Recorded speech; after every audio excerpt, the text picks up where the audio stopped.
Hi guys, welcome back to cell. இந்த வீடியோவில் என்ன பார்க்க போகிறோம் அப்படின்னா, அடுத்த ஒரு மாதத்தில் சிஎஃப் ஃபவுண்டேஷன் மே 25 எக்ஸாமினேஷன்ஸ் வந்து நடக்க போகுது. அது நான் வந்து இந்த வீடியோவில் 300 எப்படி எடுக்கணும்லாம் சொல்ல போகிறதில்ல. நீங்கள் 300 எடுக்க போகிறீங்க அப்படின்னா தயவுசெய்து இந்த வீடியோ ஸ்கிப் பண்ணிட்டு வேறு எதனா பாருங்கள். இந்த வீடியோ பார்த்து நீங்கள் 300 எடுக்க போகிறதில்ல, நீங்கள் வேறு எதனா போய் படிங்க. நான் யாருக்காக இந்த வீடியோ போட போகிறேன் அப்படின்னா, நான் வந்து பாஸ் ஆகனா தெரியாது, ஃபெயில் ஆகனா தெரியாது. இந்த ஒரு மாதம் நம்பி தான் நான் இருக்கேன். 10% இருக்கேன், வெறும் 20% தான் படித்து வச்சுருக்கேன். அடுத்த ஒரு மாதத்தை படித்து நான் எப்படின்னா பாஸ் ஆகிடணும், அந்த 200 மார்க்கை தாண்டணும்னு ஏங்கி இருக்கிறீங்களே அவங்களுக்கு தான் வீடியோ.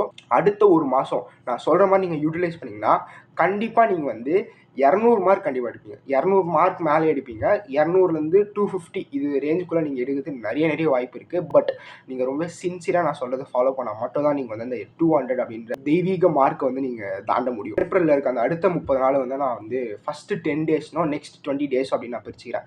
இந்த ஃபஸ்ட்டு 10 டேஸில் நீங்கள் என்ன பண்ணணும் அப்படின்னா, நீங்கள் எதனா ஒரு டாபிக் ரொம்பவே முக்கியம் ஆனால் நீங்கள் வந்து ஸ்கிப் பண்ணிட்டீங்க, நீங்கள் படிக்கல அப்படின்னா அடுத்த 10 நாள் நீங்கள் கண்டிப்பாக படிக்கணும். அது எதர் அக்கௌண்ட்ஸில் இருக்கட்டும், லாவில் இருக்கட்டும், எக்கானமிக்ஸில் இருக்கட்டும், மேக்ஸில் இருக்கட்டும், அடுத்த 10 நாள் முக்கியம் அப்படின்னு உங்களுக்கு தெரிஞ்சும் நீங்கள் அந்த வெயிட்டேஜான சாப்டர் நீங்கள் மிஸ் பண்ணிருக்கீங்கன்னா டைம் வந்து இல்லைக்கண்ணா, நான் கண்ணாலாம் சொல்கிறேன், டைம் இல்லை, நீங்கள் வந்து கண்டிப்பாக அடுத்த 10 நாள் அதை கம்ப்ளீட் பண்ணணும்.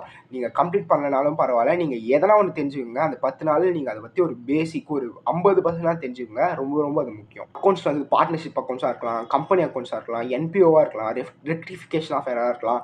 இதெல்லாம் ரொம்ப வெயிட்டேஜான சாப்டர்ஸ், அதெல்லாம் படிச்சுங்க. அதே மாதிரி லாவில் வந்து இந்தியன் கான்ட்ராக்ட் ஆக்டில் வந்து யூனிட் 9 இருக்கலாம், யூனிட் 9, 7 அந்த ஏஜென்சி சாப்டர், ஸ்பெஷல் கான்ட்ராக்ட்ஸ் இருக்கலாம்.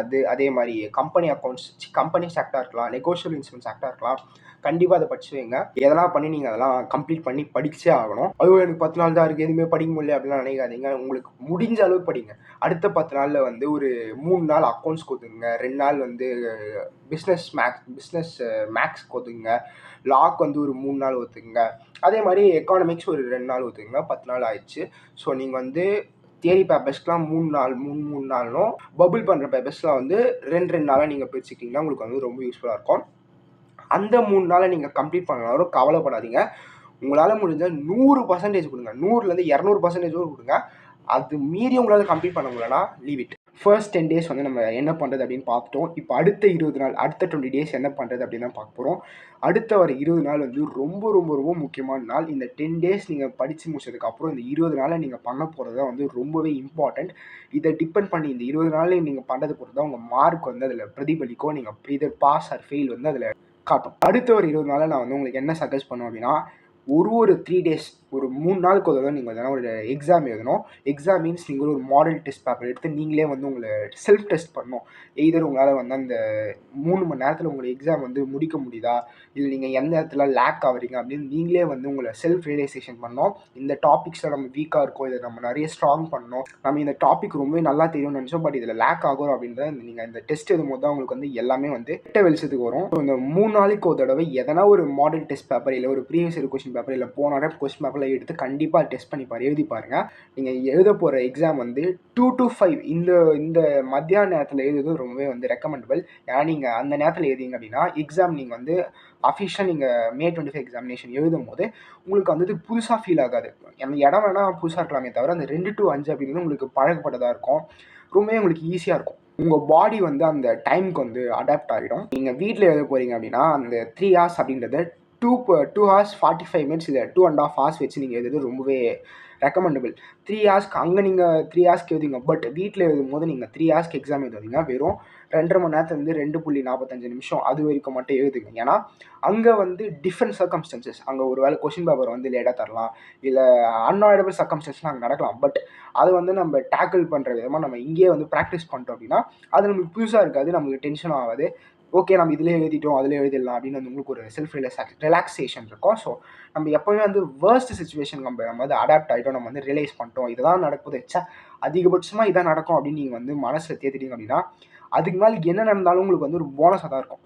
அந்த ஒரு கட்டத்தை நீங்கள் வந்திருக்க ரொம்பவே உங்களுக்கு வந்து வாழ்க்கை நல்லாயிருக்கும்.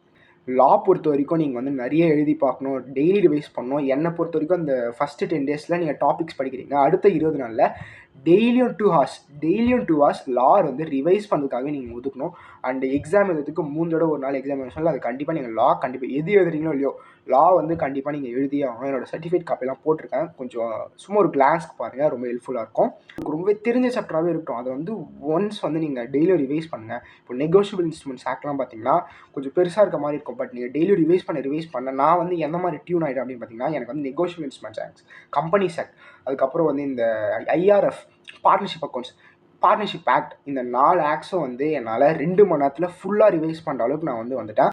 இந்த 4த்துலேயும் வந்து நான் புலி மாதிரி இருந்தேன். எனக்கு எல்லா ப்ரொவிஷன்ஸும் தெரியும். எங்கேருந்து சொன்னாலும் நான் வந்து எழுதிடுவேன். செக்ஷன் நம்ம சொன்னாலும் எழுதிடுவேன். அந்த மாதிரி நீங்கள் வந்து உங்களுக்கு ஒரு கமாண்ட், ஒரு கண்ட்ரோல் இருந்துச்சு அப்படின்னா லாவில் உங்களை அடிச்சுக்க வேறு ஆளே இருக்க மாட்டாங்க.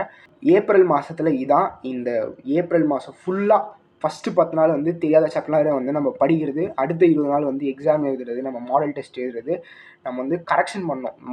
மற்றவங்களாம் வந்து நம்ம கரெக்ஷன் பண்ண அவசியம் இல்லை. நம்மளே நம்ம வந்து இங்கே லேக் ஆகுறோம்னு தெரிஞ்சு அன்றைக்கே நம்ம வந்து ரெக்டிஃபை பண்ணோம். அதை வந்து எய்தர் ஒரு 1/2 hour ஸ்பெண்ட் பண்ணி அந்த ஸ்பெசிஃபிக் டாபிக் நம்ம எங்கே லேக் ஆகுறோமோ அதை வந்து பார்க்கணும்.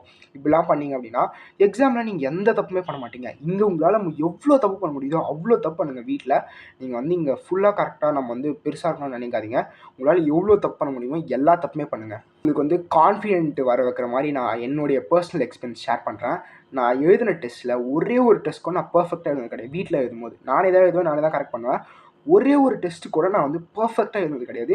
ஏன்னா எனக்கு தெரியும் நான் வந்து இதில் ஃபுல் எஃபர்ட் போடல. ஏன்னா நான் வந்து ஒரு 3 மணி நேரம் ஃபஸ்ட்டு டெஸ்ட் எழுதுவேன். அதிலே வந்து நான் 20-30 எடுப்பேன். ஸோ என் மனசாட்சிக்கே தெரியும், ஓகே நம்ம வந்து இதிலே சும்மா ஃபஸ்ட் எழுதுறதுக்கே 30-20 எடுக்கணும்னா நல்லா நம்ம ஃபுல் எஃபர்ட் போட்டால் வந்து 50 எடுப்போம் அப்படின்ற ஒரு மனசு நமக்கே தெரியும். ஸோ நீங்கள் எக்ஸாமில் இங்கே ஃபெயில் ஆகுறீங்க, உங்களுக்கு வந்து ஒழுங்காக எழுதுல அப்படின்னா கஷ்டமே படாதீங்க. இது வந்து நல்ல காரியம். ஏன்னா நீங்கள் இங்கே பாஸ் ஆகிட்டு அங்கே ஃபெயில் ஆகிறத விட இங்கே ஃபெயில் ஆகிடுங்க. இங்கே ஃபெயில் ஆகிட்டு நீங்கள் ஒரு எக்ஸ்ட்ரா எஃபர்ட் போட்டு அங்கே கண்டிப்பாக பாஸ் பண்ணலாம். இங்கே எவ்வளோ 99% நீங்கள் எவ்வளோ ஃபெயில் ஆகுறீங்களோ தப்பெல்லாம் நீங்கள் ரெக்டிஃபை பண்ணிட்டு எக்ஸாமில் போய் எழுதுறீங்க அப்படின்னா கண்டிப்பாக நீங்கள் பாஸ் ஆவீங்க. சில பேருக்கு இந்த வீடியோ பார்க்குற கடல் நம்பிக்கை இருக்கலாம், இல்லாமல் போகலாம். அது வந்து மேட்ரு இல்லை. பட் உங்களால் முடிஞ்ச எஃபர்ட் போடுங்க. முடிஞ்ச எஃபர்ட் உங்களால் எவ்வளோ முடியுமோ, இதாண்டா என் லிமிட், இதுக்கு மேலே என்னால் முடியாது அப்படின்னு நீங்கள் போட்டிங்க, அதை வந்து எஃபர்ட் போட்டிங்க அப்படின்னா யார் மேலாம் பாரத் தூக்கி போகணும். என் கடவுள் நம்பிக்கை இருக்கவங்க கடவுள் மேலே அந்த பாரத் தூக்கி வச்சுருங்க. இதான் நாள் முடிஞ்சது, இதுக்கு மேலே நான் பண்ண முடியாது, பாரத் தூக்கி வச்சிட்டிங்க அப்படின்னா உங்களுக்கு நீங்கள் டிஸ்ஸவனாக இருந்தீங்கன்னா கரெக்டாக உங்களுக்கு வந்து 200 மார்க்கில் நிற்கும். நீங்கள் வந்து எதனா எய்தர் ஒரு சப்ஜெக்டில் வந்து ஃபெயில் ஆகிற மாதிரி இருந்தால் கடவுள் கண்டிப்பாக உங்களுக்கு ஒரு 40 மார்க் தருவார். எப்படின்னா நீங்கள் பாஸ் ஆகுங்க. அந்த ஸ்ட்ரெஸ்ஸை வந்து நீங்கள் ஓவராக உங்கள் மேலே தூக்கி வச்சுக்காதீங்க. அது கடவுள் பார்த்துப்பார். இல்லை இயற்கை, நேச்சுரல், அது இயற்கை பார்த்துக்குவோம். அதுக்கு மேலே நம்ம கையில் எதுவுமே கிடையாது. எஃபர்ட்ஸ் போடுறது மட்டும் தான் நம்ம கையில் இருக்குது. ரிசல்ட்ஸ் நம்ம கையிலே கிடையாது. பகவத்கீதையில் வந்து ஒரு லைன் மாதிரி இருக்கும், நம்ம வந்து எஃபர்ட்ஸ் போடுறது தான் நம்ம வந்து கேப்பபிள், ரிசல்ட்ஸ்க்கு வந்து நம்ம என்டைட்டில்ட் இல்லை அப்படின்னு ஒரு கோட் இருக்கும். அது வந்து இப்போ சொல்லணும்னு நினைக்கிறேன், அதான் சொல்லிட்டேன். That's about the video. நீங்கள் நான் சொன்னதை மட்டும் ஃபாலோ பண்ணுங்கள். கண்டிப்பாக உங்களுக்கு வந்து ஹெல்ப்ஃபுல்லாக இருக்கும் அப்படின்னு நினைக்கிறேன். இன்னொரு வீடியோவில் சந்திக்கலாம். பாய்.